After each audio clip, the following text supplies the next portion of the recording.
Buddy, we are gonna keep this thing rolling, but really quick, I want to give a shout out to our legacy sponsorships. Once again, as I mentioned earlier this morning, I love just when people jump all in and not so much into MBM, even though I do love that. I love seeing my brother's legacy skyrocket. I love seeing the impact that his life has made, not only personally on my life. I was spoiled rotten, and I know everybody has siblings, but I had the world's greatest brother. I mean, this guy protected me. He was my guardian. I even got the guy at the age of 6 years old when I told him that there were sharks in the tub. And like a good big brother, he put his head low down to the tub, and I shoved his head in it. And, the fact that I was able to get my big brother to do that was something I was very proud of. But when sponsors come in and want to sponsor families and friends to be able to come to be a part of a summit like this, to get value out of amazing men and women who have the courage to step up, is something that truly warms my heart, because Joey was the type of guy that if someone said they had to get out of their apartment within 2 hours because they couldn't make rent, he would drop everything and he would race over to go help them. And because of that example, that's how I live my life every single day, because I would do anything to help those in my life. And so really quick, I wanted to just give a shout out once again to Tish McDaniel, May Scott, Megan Hurley, Allegra Pacheco, Dr. Oliver Reed, Roxy Rocker, Michael Hummel, the Inclusive Dad Podcast, Chris Morrison, and Eric Yusko. Thank you guys, ladies and gentlemen, for sponsoring the legacy sponsorship and bringing those who needed to be a part of this summit. Thank you for pouring into them and bringing them here to be a part of this amazing movement. And I know their lives will be changed forever because of your example. And thank you for believing in Joey and believing in the mission and this movement. We are going to move on to not so much of a new member of our family. Deb Rosman was a part of our summit back in September, and because of a illness due to another speaker, Deb jumped in heat first and just hit the ground running. And because of after getting to know her over the last couple months, I knew instantly that she needed to be a part of what we are building here with going from base camp to the summit. Deb has become a very dear, close friend, and I've learned some amazing things about her over the last month. And there was a story that was shared with me a couple weeks ago that I got to witness the depth of the heart and soul that Deb has. And I am truly grateful that Deb accepted the invitation to come back. And with that being said, Deb, the summit is yours. Oh, David, here I thought I would just cakewalk onto this virtual stage, and here you are doing your best to just break me down into ugly, ugly tears, ugly crying. You devil. Actually, Brother David, thank you from my heart. Fate did bring us together over the last summit, and it is shared respect, commitment, and love that brings us back together for this incredible climb. I'm also so honored to share this virtual stage with such an esteemed panel of spiritual leaders. David has gathered an incredible group of people together to scale this mountain. The holidays, especially, are tricky. Allow me to introduce myself a tiny bit further. My name is Deb Rosman. I'm a twice Amazon best-selling co-author of It Is Done and Women Who Trust. My solo project is a book called The Grieving Heart, a collection of poetry and prose about loss, hope, and living. And my emphasis is always on living. Well, that can be tricky, can't it? Just the other day, an acquaintance I have through LinkedIn, and I think probably everyone here knows that that's a very corporate contact centered platform, that a newer colleague, she was familiar with my background as a letter of credit specialist in the global energy sector. My last position was, prior to retiring, so happy to say that, retired, was senior trade finance officer for a Swiss company, and they had a North American presence, which happened to be Houston, Texas. Well, knowing that about me, and I have a very different handle these days. She asked, what inspired you to focus on grief work once you retired from the energy business?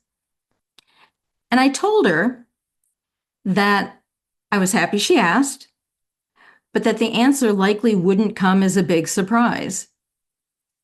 Life happened. Life happened during the 20 plus years that I was in that career. There was specifically, though, about a decade, right in the middle, when I was besieged, it seemed. I would have almost said cursed. But I was besieged with profound losses. Starting in 2003, my father passed, followed by my sister in 2006, and even in between that, a stepfather figure, Mr. Owen, he passed as well. And the ultimate blow was losing my mother, late October 2008. And because grief is not restricted to just human loved ones or even our fur babies, but all sorts of things we grieve over. My condo burned down in 2010. Well, she expressed sympathy, and that was lovely. That was a long time ago. And I'm happy to say I'm not actively grieving any of those things. And we're going to touch on that a little bit in just a little bit. But writing has always been a key modality for me, for processing strong emotion especially. And it was during that decade that the bulk of what became the Grieving Heart was penned. The Sweet Book is exactly what it says. It's a collection of poetry and prose. Because I want to be absolutely clear, I'm not a grief counselor or trained in any way. I am a poet. I do know that the book helps because of such comments I've seen online. It made me smile when I didn't feel like it. So I thought, yay. There's so many ways to mourn. There are as many ways to mourn as there are stars in the night sky. And as long as you're not hurting yourself, and sometimes drinking too much, but as long as you're not hurting yourself or anyone else, there's literally no right way or wrong way to mourn. Which is why my book doesn't try and be a how-to or guide. It's just the poetry and prose. But I did want people using that book as a tool to embrace the pain, to at least lean in to that discomfort with the ideal purpose of moving past it. I subscribe to physics, specifically the physics law of energy. Okay, if anyone out there knows it, you can say it along with me. Energy cannot be created or destroyed. It can only change form. Well, my poet's heart translated that into our essence. You might call it your spirit or your soul. Well, that is quantifiable energy. I think science has actually proven that. But back to my poet's heart. Our essence, I believe, continues long after we shrug off this mortal coil. So that, the physics law and my interpretation of said law, allowed me to pivot from active mourning to a more passive missing. And that's what I want to talk about today. Fact is, I miss my living friends who are scattered across the globe. I miss places, things. I usually misplace things, but that's another story. Where I'm going with this is missing, to me, is lighter, more doable, less heavy than grief and mourning. During the last summit, I had mentioned a distinction between grieving, mourning, and missing someone. And it did get, oh, I'm in a new venue. Hang on. I'm at the library today. And they conserved on energy by shutting the lights off on me. It's a sign. Oh, God. Anyway, and it did get an immediate response, that there's a difference, a delineation between mourning and missing. And so I decided to delve into that a tiny bit further.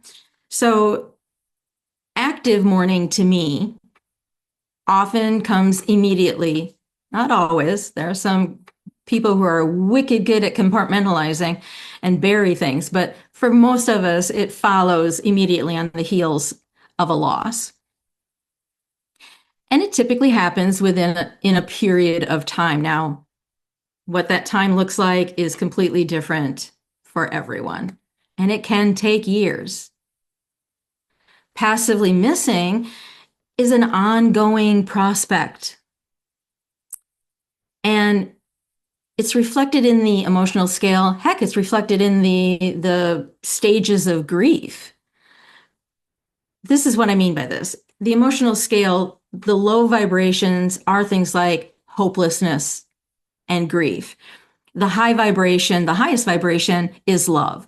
And there's an entire range in between. And of course, anger feels better than despair. And hence, that's one of those savvy stages of grief. So that's how I delineate active mourning versus a more passive missing. And I want to share a story at this time. After losing my father, Frank, in 2003, I had this belief that if I wasn't actively mourning his passing, feeling physical pain, that I was somehow dishonoring his memory. And that tortured me, because that would be the last thing I'd want to do. Until one day I experienced what I can only call a download, where, because I heard no voice, there was no conversation, but literally I woke up and I had a complete calm and a complete sense, a knowing. This download came from my father, Frank. Now, Frank was a rat pack, a party hardy kind of guy. And while, I'm sure he watched me from the other side, working my way through things, several months of the daily mourning, the pain. On this day, he let me know with this download that it was time to step away from that behavior. That it was time for me to return to life and to living. Not just return, but grab onto it with all the gusto that he lived his entire life. So considering active mourning happening ideally, immediately following a loss. My concept is that it was never meant to be a lifetime pursuit. And I've known people who have carried their grief for many years, and no judgment, none. In my ideal world, it is like everything should have a beginning, a middle, and an end. And I'm talking active mourning. And that's why my philosophy and the goal of my sweet little book of poetry was to encourage people to feel their feels, is really what that comes down to. Wanting people to embrace the pain, lean into the discomfort for the express purpose of working your way through it and to the other side. I really believe this is what our loved ones want for each of us once they make their transition, is to mourn. You have to. But to eventually walk away from that and join life fully again. And I dare say it's what all of us here today genuinely want for our loved ones when it's our turn. Well, this is bringing me to a phrase, a beautiful phrase that David uses often. And he's made reference numerous times, and it gets me every time when he talks about the empty chair. So I want to actually kind of wrap this up with a piece I wrote specifically for today. And I think it'll tie everything all together. The empty chair. A long-standing symbol of loss is an empty chair.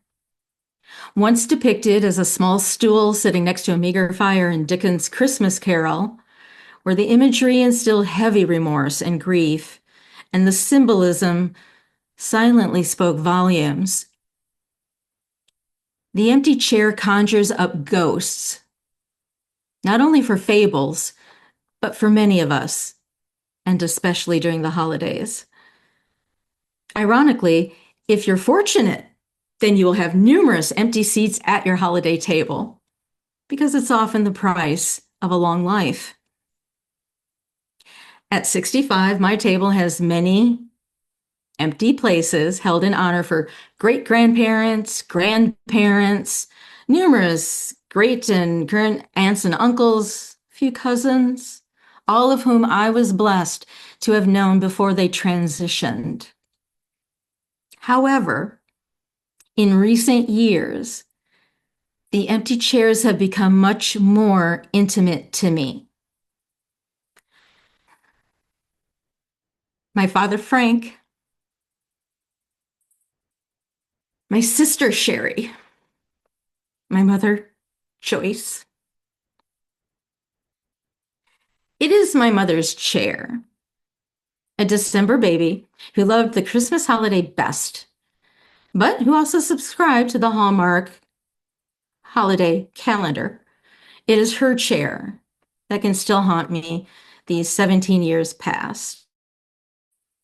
Mind you, I no longer mourn any of them actively, but I do miss all of them, especially over the holidays.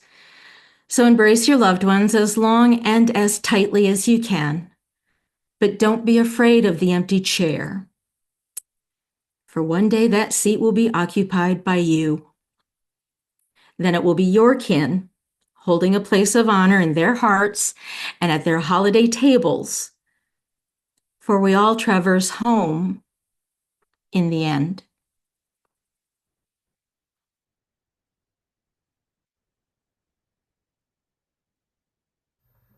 Thank you, Deb. Thank you for sharing that beautiful writing, and thank you for joining us once again. That was truly beautiful, and heartfelt, and I really always appreciate you joining us for these summits. I know we are still getting to know one another, and everybody here has been touched by your story. I wanted to ask you a question from your loved ones. What tradition do you think this year that you would want to rise again, that you would want to bring back potentially? That's a great question. And it just so happens that I was out thrift shopping with my aunt. Now, this is my mom's sister. We're fortunate to still have Aunt Net with us, a spry 93-year-old. And we were out thrifting, one of our favorite things. And lo and behold, I found this sweet, blown glass ornament in the shape of a Santa Claus. Well, I do have a smattering of Santas at home, and including a very demonic looking, it was once a plush Santa that played music. I was born in November, and that was my first gift. And it's got this rubber face. It's frightening, but I love it. I love it. And if anyone knows how to get the mechanism that plays music fixed, connect with me. That said, Santa Claus, I mentioned mom was a December baby. So this was a big deal historically and in our family. And she had what was her first gift. She was born December 22nd. By the way, I've got all kinds of tips and tricks and hacks for people who have December babies. Never give them a combo gift. Never use Christmas paper to wrap their birthday presents. And don't skimp. Just saying. Anyway, her very first present was I don't even know what it was made out of. I couldn't even tell you what the actual material, even plastic. It's something else more brittle. And it was a rattle. Now in its prime, it rattled, and eventually she always put it on the tree. And that was back when the lights could burn your house down before LED. And a hole melted in his backside, and the rattle part fell apart. But she was able to then, because of that, just kind of stick what she would call clanny claws. Why? Mom would rename things. Don't know. It's what she liked to do. And so she would always perch clanny claws at the very top of the tree, the place of honor, for ornaments. And after she passed, my brother, who's an absolute minimalist, a true minimalist, he claimed it. Dibs on clanny. And the fact that it was shopping with her sister and coming across this beautiful ornament, a Santa Claus. You want to guess where it's hanging? The very top of the tree. So I'm just back into just, full on Christmas. And I think that was, for me, a full circle moment. I love it.